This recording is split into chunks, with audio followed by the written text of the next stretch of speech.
하나님 우리에게 주신 말씀은 아모스서 7장 10절에서 17절까지 말씀입니다. 아모스서 7장 10절에서 17절까지 말씀 우리 한 절씩 교독하겠습니다. 때에 베델의 제사장 아마샤가 이스라엘의 왕 여로보암에게 보내어 이르되 이스라엘 족속 중에 아모스가 왕을 모반하나니 그 모든 말을 이 땅이 견딜 수 없나이다. 아모스가 말하기를 여로보암은 칼에 죽겠고 이스라엘은 반드시 사로잡혀 그 땅에서 떠나겠다 하나이다. 아마샤가 또 아모스에게 이르되 성견자야 너는 유다 땅으로 도망하여 가서 거기에서나 떡을 먹으며 거기에서나 예언하고 다시는 베델에서 예언하지 말라. 이는 왕의 성소요 나라의 궁궐임이니라. 아모스가 아마샤에게 대답하여 이르되 나는 선지자가 아니며 선지자의 아들도 아니라 나는 목자요 뽕나무를 재배하는 자로서 양떼를 따를 때 여호와께서 나를 데려다가 여호와께서 내게 이르시기를 가서 내 백성 이스라엘에게 예언하라 하셨나니 이제 너는 여호와의 말씀을 들을지니라. 내가 이르기를 이스라엘에 대하여 예언하지 말며 이삭의 집을 향하여 권고하지 말라 하므로 여호와께서 이와 같이 말씀하시기를 내 아내는 성읍 가운데서 청녀가 될 것이요 내 자녀들은 칼에 엎드러지며 내 땅은 측량하여 나누어질 것이며 너는 더러운 땅에서 죽을 것이요 이스라엘은 반드시 사로잡혀 그의 땅에서 떠나리라 하셨느니라. 아멘. 네, 우리는 최근에 나라의 일들로 인해서 혼란한 시대를 살아가고 있습니다. 근데 우리가 정말 이 믿음의 자세로 영적인 눈으로 바라보면 한두 사람만 혼란한 것이 아닙니다. 나라 전체가 혼란하고 지금 개개인 모두가 혼란하고 모두 자신의 소견에 옳은 대로 말하고 행동하는 것을 우리가 볼 수 있습니다. 대통령은 자신의 뜻대로 계엄을 선포했습니다. 그리고 또 야당은 그런 대통령을 탄핵시키고 그 자리에 자신들이 앉겠다라며 힘쓰고 있습니다. 국회의원들도 마찬가지입니다. 나라를 바로 세우는 일, 나라를 위한 일, 백성들을 위한 일, 거기에는 별로 마음이 없는 것 같고 모두가 자신의 이익을 위해서 움직이고 어떻게 하면 살아남을 수 있을까? 어떻게 하시면 자신이 계속해서 이 권세를 가질 수 있을까라는 것에 관심만 있는 것 같습니다. 그런데 안타까운 게 뭐냐면 이런 흐름 속에서 시대적 흐름 속에서 교회도 거기에 동조하고 있다라는 거죠. 교회도 이제 반으로 갈라지게 됩니다. 자신이 생각하던 대로 또 기존의 자신이 가진 정치적 성향을 따라서 말하고 행동하기 시작합니다. 자신과 맞지 않는 생각을 이야기하는 사람을 허용하고 품으려고 하지 않습니다. 정죄하고 판단하고 멀리하고 비난하고 또 그 사람들에게 믿음이 없다라고 치부하고 그들은 사이비다라고까지 말하면서 서로가 극하게 대립하는 모습을 우리가 볼 수 있습니다. 근데 이것이 왜 이런 일들이 벌어지느냐 하면 이것은 하나님께서 기뻐하시는 일이 아니라 어둠의 영들이 기뻐하는 일입니다. 나라를 분열시키고 교회를 흩어놓고 한국교회가 해야 할 일들을 하지 못하게 하는 이것이 바로 사탄의 일이고 사탄이 가장 기뻐하는 일이다라는 거죠. 그런 면에서 볼 때 우리는 과연 어떠한가를 돌아보기 원합니다. 세상이 어떠한가, 대통령은 어떻고 야당은 어떻고 특정 정당은 어떠한가 이것을 돌아보기 전에 정말 우리는 하나님의 말씀을 받고 있으며 그 말씀의 인도함을 받고 있는가, 정말 우리는 이 시국 가운데 어떻게 해야 하는가라는 것들을 오늘 이 아모스서 말씀을 통해서 다시 한번 우리가 함께 헤아리고 하나님의 뜻을 아는 그런 귀한 복된 시간이 되기를 주님의 이름으로 축복합니다. 아모스가 북이스라엘에서 하나님께 말씀을 대언했습니다. 근데 그 시대가 어떠했냐면요, 지금 시대와 완전히 비슷했어요. 어떤 시대였냐, 이 여로보암 2세가 다스리던 때였고 그래서 나라가 굉장히 부강했습니다. 여러분, 나라가 부강한데 누군가가 와서 너희들 이런다 망한다, 너희들 이러다 어려워진다, 하나님이 이거 기뻐하시지 않는다라고 이야기할 때 받아들일 수 있을까요? 받아들이기 힘듭니다. 여러분, 우리 인생에 문제가 생기고 아픔이 생기고 어려움이 생기면요, 누군가가 와서 너 이것 때문에 아픈 거야, 너 죄를 회개해야 돼, 너 하나님 앞에 돌이켜 라는 이야기들을 듣게 되면 아 그렇군요, 제가 잘못했군요, 제가 하나님 앞에 회개하겠습니다 라는 자세로 나갈 수 있어요. 근데 승승장구하고 건강하고 내 사업이 잘 되고 직장에서 탄탄대로로 걸어가고 있는데 너 이런 죄 지었어, 너 잘못하고 있어, 이런 이야기들 듣게 되면 별로 거기에 신경 쓰지 않는다라는 겁니다. 이게 뭐냐면요, 바로 교만이라는 거예요. 뭐가 교만이냐면 하나님의 말씀을 듣지 않는 것, 하나님의 말씀이 들리지 않는 것, 그것이 바로 교만이다라는 겁니다. 이스라엘은 하나님이 베푸신 은혜 속에서 살아가는 공동체입니다. 하나님이 이른 비와 늦은 비를 주셔야 그들이 농사를 지을 수 있고요, 하나님께서 대적으로부터 지켜주셔야 그들이 안전할 수 있습니다. 그런데 지금 이 여로보암 2세 왕 때에는 사람들이 어떻게 생각했냐면, 우리가 강해서, 우리가 힘이 좋아서, 우리가 군사력이 좋아서 우리의 능력으로 이렇게 부강해지고 우리가 이렇게 나라가 잘 살게 되었어 라고 생각하게 됐다라는 거죠. 하나님의 은혜를 다 잊어버렸습니다. 하나님과 자신들의 삶을 이제는 더 이상 연관시키지 않습니다. 자신들이 부유해지니까 자신들의 힘으로 잘 살 수 있다라고 여긴 거죠. 그때부터 이제 문제가 발생합니다. 왜 문제가 발생하냐면요, 하나님은 이스라엘 백성들에게 관심을 가지고 계시거든요.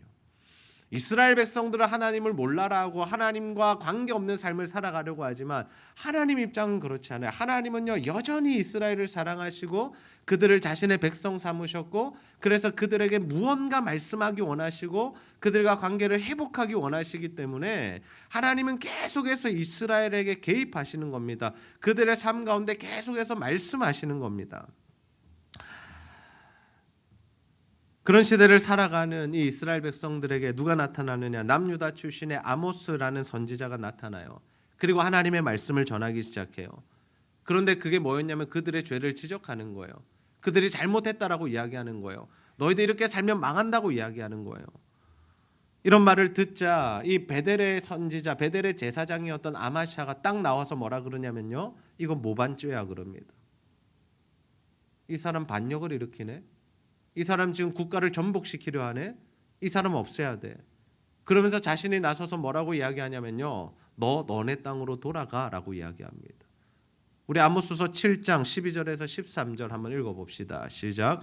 아마샤가 또 아모스에게 이르되 선전자야, 너는 유다 땅으로 도망하여 와서 거기에서나 떡을 먹으며 거기에서나 예언하고 다시는 베델에서 예언하지 말라. 이는 왕의 성소요 나라의 궁궐임이니라. 아멘. 뭐라고 이야기하는 거예요? 너네 나라 돌아가라는 거예요. 너 남유다 출신이지? 너 돌아가.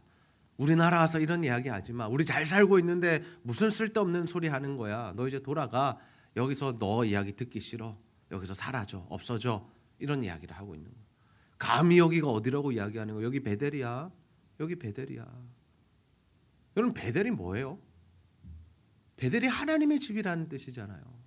하나님의 성소라는 뜻을 가진 곳이잖아요. 그런데 그 베델을 지금 뭐라고 부르고 있어요? 왕의 성소요 나라의 궁궐이다. 이제 하나님은 의미가 없어진 거예요. 자신들의 삶에 왕이 중요하고 자신들이 중요해진 거예요. 하나님 없이 살 수 있다라고 생각한 겁니다.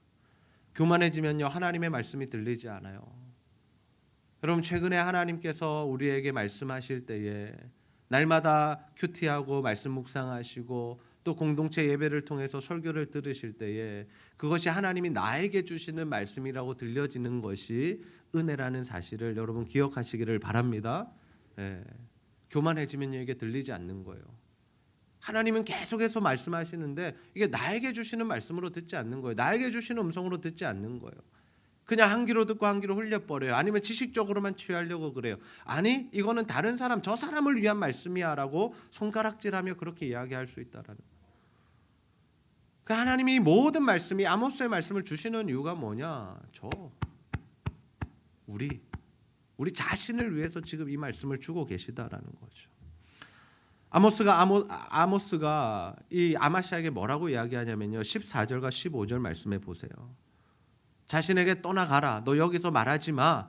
여기는 왕의 성소야 라고 말하는 그 제사장에게 이렇게 이야기합니다. 14절 보시면 아모스가 아마샤에게 대답하여 이르되 나는 선지자가 아니며 선지자의 아들도 아니다. 나 원래 선지자가 직업이 아니야. 나 그리고 목자고 뽕나무를 재배하는 자야. 무슨 이야기입니까? 나 먹고 살기 위해서 일하는 거 아니야. 나 생계 때문에 일하는 거 아니야. 그러면서 15절 말씀이 중요해요. 우리 함께 한번 읽어봅시다. 시작. 양떼를 따를 때 여호와께서 나를 데려다가 여호와께서 내게 이르시기를 가서 내 백성 이스라엘에게 예언하라 하셨나니. 아멘. 뭐라고 말씀하고 있어요? 하나님이 나를 데려다가, 하나님이 부르신 거죠. 그리고 하나님께서 뭘 주신 거예요? 말씀을 주시는 거예요. 너 이스라엘 백성들에게 가서 예언해.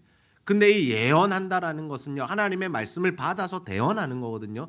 자신의 생각에 이스라엘은 이렇고 이래서 이렇게 돼야 돼라는 것을 말하는 것이 예언이 아닙니다. 예언은 철저하게 하나님이 주시는 말씀을 대신하여 전달하는 것이 예언이었다라는 거예요. 아모스는 지금 뭘 이야기하고 있냐면 자신의 소명을 이야기하고 있는 겁니다. 나 원래 이런 사람이 아닌데 하나님이 날 부르셨어요. 그리고 하나님께서 이스라엘에 가서 말씀 대언하라고 해서 제가 지금 이 이야기하고 있는 겁니다. 여러분들은 싫어하지만, 듣고 싶어하지 않지만, 내 생명의 위협도 느끼지만 내 생계도 내려놓고 내가 이 일을 하고 있는 이유가 뭐냐? 하나님이 말씀하셨기 때문입니다 라고 분명하게 선포하고 있는 겁니다. 여러분, 저는 이 말씀에 우리의 정체성이 있다라는 사실을 믿습니다. 여러분, 우리의 정체성이 무엇입니까? 여러분의 정체성이 무엇입니까? 여러분, 우리는요 어떤 존재입니까? 하나님께 부름을 받은 존재임을 믿으시기를 바랍니다. 여러분, 교회라는 이 단어, 헬라어의 단어가 뭐냐면 에클레시아인데요, 이게 어떤 의미냐면요, 부르심을 받았다라는 의미예요. 여러분, 교회는, 성도는, 우리는 하나님께 부르심을 받은 존재입니다. 하나님이 아브라함을 부르셨잖아요. 하나님의 백성들을 부르시잖아요. 마찬가지로 우리도 하나님의 부르심을 받아서 하나님의 자녀, 하나님의 백성, 교회, 성도라는 사람들이 되었다라는 거죠. 하나님이 불러주시지 않으면 우리가 이 자리에 올 수 없습니다. 하나님이 부르시지 않으면 예수가 믿어지지 않는 겁니다. 하나님께서 은혜 베풀어 주시지 않으면요, 우리가 성경을 100독을 하고 200독을 해도요, 성경이 깨달아지지 않아요. 그런데요, 글도 못 읽는 사람들이, 초등학교밖에 안 나온 사람들이 예수가 믿어지는 게 뭐예요? 하나님이 부르셔서 그래요. 하나님이 부르시면, 하나님이 우리를 부르시면 하나님의 말씀이 깨달아지고 예수가 믿어지고 그 구원의 은혜를 누리는 것이 이 하나님의 부르심이다라는 거예요. 저는 이 자리에 앉아있는 여러분 모두가 하나님의 부르심을 받은 자임을 믿습니다. 여러분, 그것을 기억하셔야 돼요. 우리는 자꾸 우리의 정체성 하면 사회적인 정체성만 생각해요. 나는 학생이고요, 나는 교사고요, 나는 어떤 직장을 다니고요, 그리고 나는 주부고요, 나는 이만한 집에 살고요. 우리가 자꾸 이런 것들을 말하고 싶잖아요. 이것이 나의 정체성이라고 생각하잖아요.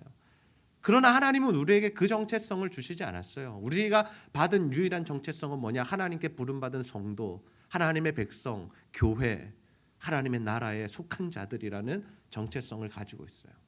그럼 우리의 사회적 신분은 무엇일까요? 우리의 사회적 신분은 뭐냐면요, 하나님이 우리를 보내신 자리입니다. 아멘입니까? 하나님이 우리 가정에 우리를 보내셨어요. 뭐 하라고요? 하나님 나라 이루면서 살라고요. 여러분, 가정도요, 하나님이 우리에게 허락하신 겁니다. 우리가 부모 선택해서 태어난 게 아니잖아요. 여러분, 이 나라 선택해서 태어나셨습니까? 하늘에서 나 어느 나라 갈지 하나님하고 상의하고 나 미국 태어나게 해주세요, 뉴질랜드 태어나게 해주세요, 이래서 나오셨어요? 아니잖아요. 하나님이 여러분을 그 가정에 태어나게 하셨잖아요. 가정도 하나님이 보내신 거예요. 물론 우리가 학교도 선택한 것 같고 직장도 선택한 것 같고 내 인생 내가 선택하는 것 같지만 하나님이 여기까지 우리를 인도하시지 않았다면 우리가 이 자리에 있을 수 없는 거죠. 교회도 마찬가지예요. 전부 다 하나님의 선택 안에서 우리가 살아간다라는 거예요. 하나님의 인도 안에서 우리가 살아간다라는 거예요. 그러면 지금 우리가 처하고 있는 그 현장, 직장, 사업터 전부 뭐라는 거예요? 하나님이 보내신 자리, 뭐하라고? 하나님의 백성으로서의 삶을 살라고. 하나님의 백성으로서의 삶이 뭐예요? 하나님의 복음의 삶을 사는 거죠.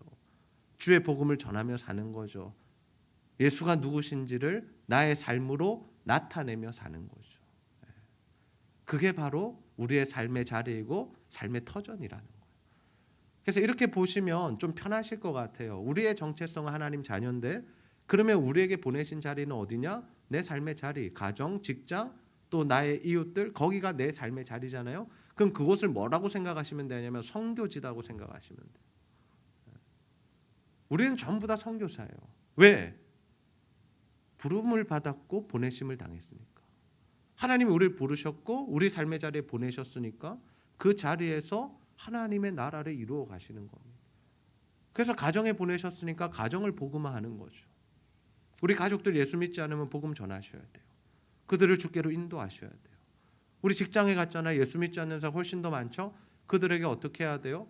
뭐 일일이 날마다 이렇게 교회 다니라고 이렇게 체근하듯이 하는 게 아니라 내가 정말 예수 믿는 사람으로서의 삶을 살아갈 때 그들이 교회를 궁금하게 되고 그들이 복음이 무엇인지 알고 싶어질 때 그들에게 또 복음을 전하는 거. 어떻게 보면 시간이 많이 필요할 수 있어요. 한 영혼이 돌아오기까지. 어제 장로님과 그런 대화를 많이 나누었습니다. 우리가 이 지역에 나가서 복음을 전하는데 참 한 영혼이 돌아오는 것에 많은 에너지와 시간이 쓰이는 것 같다. 열매들이 크게 보이지는 않는 것 같다. 왜 그럴까요? 여러분, 한 사람이 예수를 믿지 않고 평생을 살아오다가 갑자기 예수 믿는 일이 쉽지 않은 일이라는 거죠. 누군가는 제사를 드리고 있는데 교회 가도 됩니까? 라는 질문을 하게 되고요. 우리 가족들 중에 다 불교를 믿는데 나 혼자 교회 다녀도 됩니까? 한 집안에 두 신을 섬기다가 가정이 망하는 것 아닙니까? 이런 두려움 속에서 살아가고 있잖아요. 근데 예수 믿어 보시면 아시잖아요. 그게 아니었다는 거예요. 근데 그 변화의 시간들, 눈이 뜨여지는 시간들, 예수가 영접되는 시간들이 조금 걸린다라는 거예요. 그럼에도 우리가 해야 할 일이 뭐예요? 그들에게 예수 그리스도의 사랑 전하고 복음 전하고 그들이 살아나고 회복되고 주 안에서 진짜 자유를 누릴 수 있도록 계속해서 도와주는 거. 그럼 바로 이것이 바로 우리가 해야 할 일이다라는 거예요. 그래서요, 소명이 확실해지면요, 뭐가 확실해지는 줄 아세요? 사명이 확실해져요. 내가 누구인지가 분명하면요, 어떤 삶을 살아가야 하는지가 분명해진다라는 거죠. 내가 의사입니다. 그러면 어떤 삶을 살아야 돼요? 환자들 고치는 삶을 살아야 돼요. 그게 내가 부르심을 받은 자리잖아요. 내가 선생이에요. 내가 교수예요. 그러면 어때요? 학생들에게 지식을 가르침과 동시에 하나님이 누구신지를 이 지식을 통해서 그들에게 설명할 수 있어야죠. 내가 사업을 합니다. 그러면 어떻게 해야 돼요? 그 사업을 통해서 하나님의 살아계심을 세상에 보여줄 수 있어야 되는 거예요. 나는 세상과 다른 방식으로 하나님의 말씀의 원리로 이 사업을 운영하지만 그러나 세상 눈으로 볼 때는 다 멸망할 것 같고 망할 것 같지만 그러나 하나님이 함께 하셔서 그 사업이 망하지 않고 이어지는 것을 보면서 세상 사람들이 저 사람 예수 믿는다더니 정말 하나님 살아계신 것 같네. 저렇게 하면 안 될 것 같은데 저렇게 해도 되네. 이런 이야기. 이것이 바로 우리의 사명이 분명한 삶을 살아갈 때 우리 주변 사람들에게서 일어나는 반응이다라는 거예요. 우리 시간 한번 따라해 봅시다. 나는 하나님의 자녀입니다. 네, 여러분 어딜 가셔도 이 정체성을 가지고 살아가시기를 주님의 이름으로 축복합니다. 네, 아모스가 그 정체성으로 살아간 거예요. 나 뽕나무 재배하고 나 목자였고 근데 하나님이 부르셔서 하나님이 말씀 주셔서 저 나라에서 부르심 받고 보내심 받아서 내가 왔다. 여러분 전도하는 모든 현장에 그 자존감을 가지고 하나님의 부르심과 하나님의 보내심을 받은 자로서 살아가는 은혜가 있기를 주님의 이름으로 축복합니다. 아모스가 하나님의 말씀을 받았어요. 부르심을 받았고 하나님의 말씀을 전했어요. 그게 바로 이 아모스서 1장에서 9장까지의 말씀입니다. 근데 이 말씀을 한 절로 요약하려면 어떤 말씀이 나올까? 아모스서 5장 24절입니다. 함께 읽어봅시다. 시작. 정의를 물같이 공의를 마르지 않는 강같이 흐르게 할지어다. 아멘. 정의라는 말이 나오고 공의라는 말이 나오죠. 하나님의 속성이에요. 하나님의 속성이라는 게 뭐냐면 하나님이 어떤 분이신가라는 것을 우리가 생각해 볼 때 하나님은 이런 분이야라는 것이 어디에 나오냐면 성경에 다 나오거든요. 그 하나님의 속성, 하나님이 어떤 분이신가라는 것을 다룰 때 하나님의 정의, 하나님의 공의라는 개념들이 등장하게 됩니다. 근데 우리가 이 정의와 공의를 들으면요 굉장히 딱딱하게 느껴요. 법에서나 쓰는 것 같고 여러분 저 사람 정의로운 사람이야 공의로운 사람이야 라는 말은 뒷면에 어떤 말이 있는 거예요? 야, 저 사람 소통이 잘 안 돼. 저 사람 인간미가 없어. 야, 저 사람 공감 능력이 떨어져. 이렇게 생각하시죠.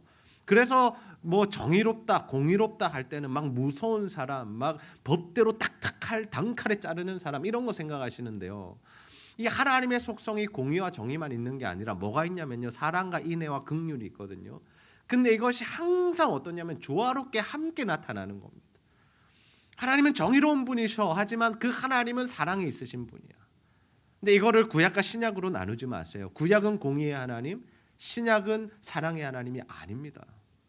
구약에도 공의와 사랑이 함께 나타나고요. 신약에도 공의와 사랑이 함께 나타나요. 그걸 제가 설명드릴게요. 보세요. 아브라함이 죄를 범했어요.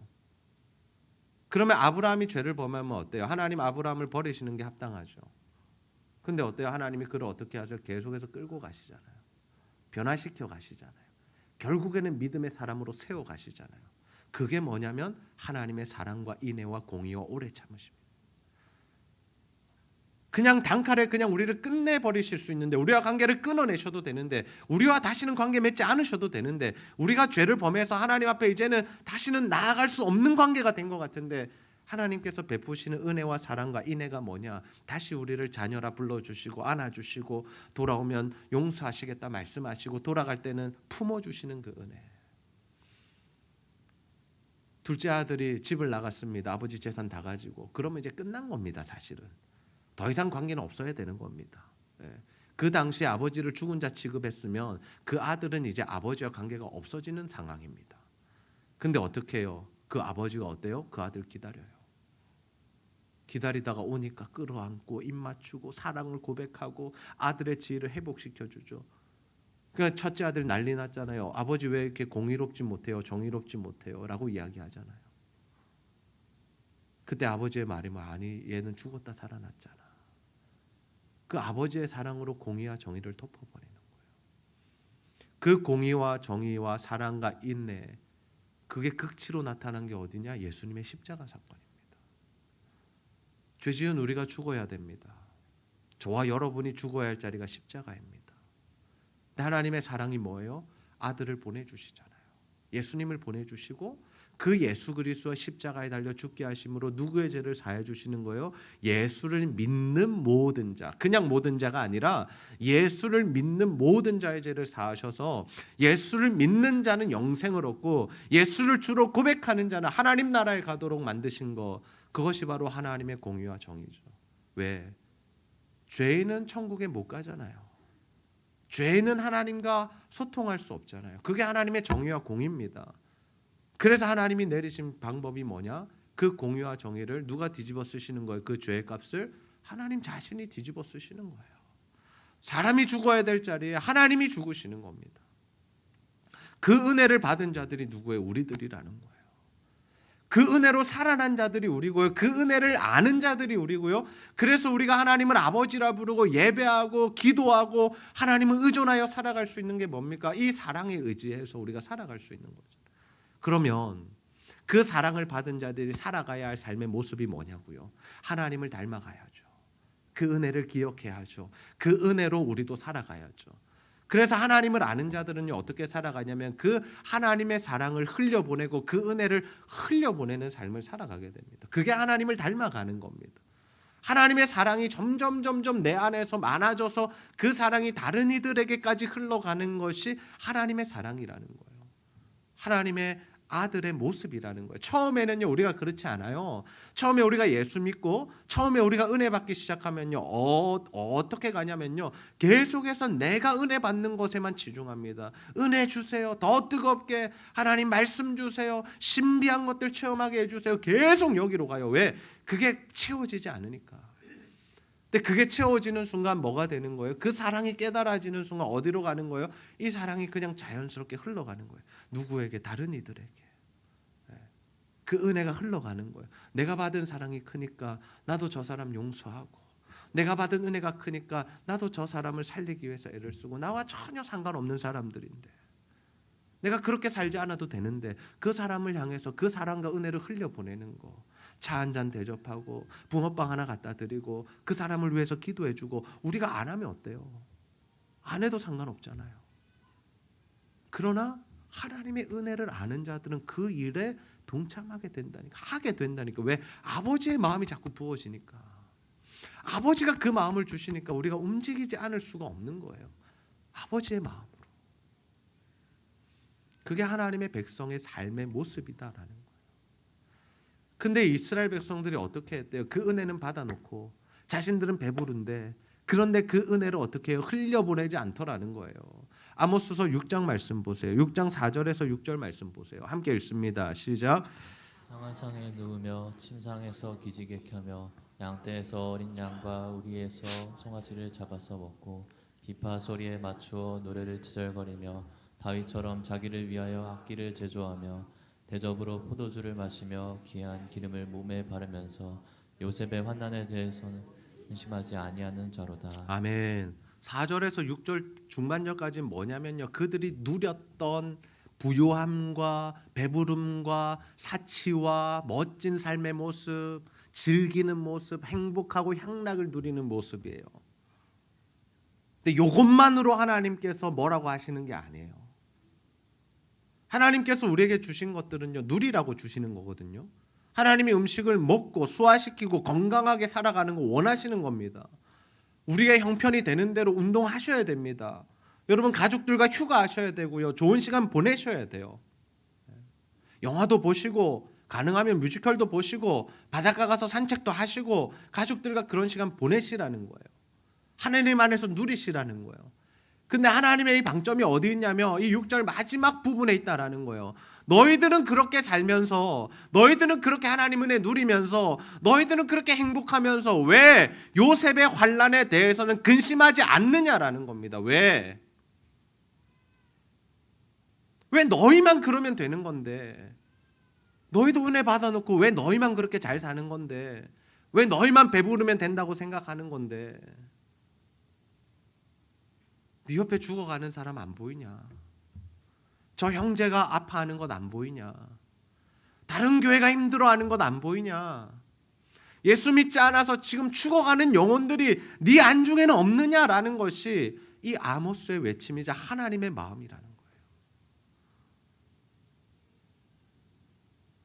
모든 재산을 들여서 하나님 앞에 헌신하라는 게 아니라요. 하나님이 주신 은혜로 그 은혜를 나누는 인생을 사셔야 된다라는 거예요. 교회는요, 성도는요, 그래서 연약한 자들을 돌아봐야 됩니다. 아멘입니까? 연약한 자들에 대한 마음이 있으셔야 돼요. 긍휼한 마음, 인내의 마음, 사랑의 마음이 있으셔야 돼요. 우리 주변을 향하여. 첫 번째 영적인 빈곤한 자들 누구예요? 예수 믿지 않는 자들이잖아요. 가만히 두면 지옥 갈 자들, 그들에 대한 긍휼한 마음이 있어야 전도가 가능해져요. 그래야 그들에게 나아가서 잠밥 신세를 당하든 박해를 당하든 욕을 먹고 돌아오든 또 가고 또 가고 또 가고 또 가서 어떻게 해서든 그 사람이 예수 믿게 만드는 거. 왜? 내 상급을 위해서가 아니라, 내가 천국 가서 칭찬 받으려고 하는 것이 아니라 그 사람 살리는 게 하나님 마음이니까. 두 번째, 육적인 빈곤함. 여러분 주변에 가난한 자들 있잖아요. 어려운 사람들 있잖아요. 내 가족들, 친지들 중에 가까이부터 돌아보시면 돼요. 어디 뭐 사회단체에 기부하고 이렇게 하시라는 게 아니라 거기까지 마음 주시면 거기까지 가시면 되고요. 그게 아니라 정말 여러분 주변에 사람들이 있잖아요. 여러분 세론들이 있잖아요. 여러분 새가족들이 있잖아요. 여러분 직장에 어려움 당하는 사람들이 있잖아요. 그 사람들 우리가 돌아보자고요. 우리가 조금 하나님 은혜를 받고 잘 살다 보면 어떤 마음이 드냐면요, 개인도 마찬가지고 교회도 마찬가지인데요, 자꾸 자기 수준에 맞는 사람들이랑만 어울리려고 그래요. 좀 나와 대화가 통하고 경제적인 수준도 그렇게 차이 나지 않고 학력도 비슷하고 정치적 색깔도 비슷해서 말하는데 어려움이 없고 신경 쓰지 않아도 되는 사람들, 그렇게 자꾸 그렇게 모이게 되잖아요. 개토화시키잖아요. 그렇게 공동체 이루고 자기들끼리 친하게 편하게 그렇게 지내면서 우리는 예수 믿어서 너무 좋아, 우리는 교회 다녀서 너무 좋아, 우리 셀은 이래서 좋아, 이럴 수 있단 말이에요. 아니요. 하나님 기뻐하시는 그거 아니에요. 예수님의 제자들을 보세요. 예수님은요, 한 성향의 제자들만 뽑지 않으셨다고요. 각양각색의 제자들. 그래서 서로가요, 처음에는 무지하게 싸워요. 무지하게 싸워요. 왜 싸우는 줄 아세요? 성향이 달랐어요. 정치적 성향도 달랐고요, 삶의 형편도 달랐고요. 셀이 이런 사람들 오니까 막 뭐예요? 쟤는 부정한 사람인데, 이런 마태 같은 사람 셀이잖아요. 그리고 어부 출신들 어떻게 생각했을까? 저 배나 타는 무식한 사람들.